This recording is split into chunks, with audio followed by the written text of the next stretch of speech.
Salut chers étudiants et bienvenue dans cette vidéo qui est une introduction au module géodynamique externe.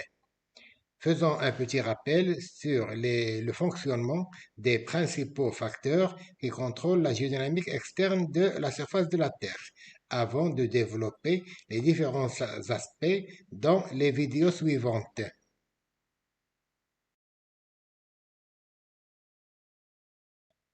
La planète Terre est une planète tellurique, c'est-à-dire une planète rocheuse. Alors, en regardant sa surface, on voit les continents formés par des montagnes, des plaines, des forêts, des déserts, des lacs et des rivières, des villes de plus en plus grandes. On voit les océans qui couvrent environ 70% de sa surface. On voit aussi les nuages tout près de la surface de la Terre. La profondeur moyenne des océans est d'environ 4000 mètres, soit 4 km. Elle varie de 0 mètre au niveau des côtes jusqu'à un peu moins de 11 000 mètres au niveau de la fosse des Mariannes, tout près des Philippines. Si on compare cette profondeur avec le diamètre équatorial de la Terre, qui est de 12 756 km, c'est dans le même ordre de grandeur qu'une pellicule de plastique alimentaire qui couvrirait partiellement un ballon de football.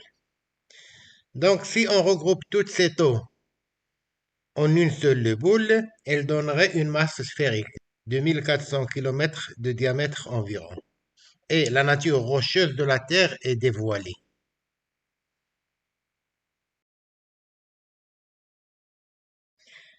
La Terre est aussi entièrement recouverte par une couche gazeuse qui est l'atmosphère. Les gaz qui la composent sont maintenus à sa surface par sa force gravitationnelle, qui les retient et les empêche de s'échapper vers l'espace. L'épaisseur de cette atmosphère est fluctuante, entre 350 et 700 km. Elle se compose de 5 couches de bas en haut. Nous avons la troposphère, la stratosphère, la mésosphère, la thermosphère, qui occupent toute l'épaisseur allant de plus de 80 km à 700 km, et l'exosphère au-delà de cette épaisseur, qui ne contient presque plus de gaz. Une couche qu'on appelle l'ionosphère est à cheval depuis le milieu de la mésosphère jusqu'au-delà de la thermosphère. C'est dans cette partie de l'atmosphère que se produisent les aurores boréales.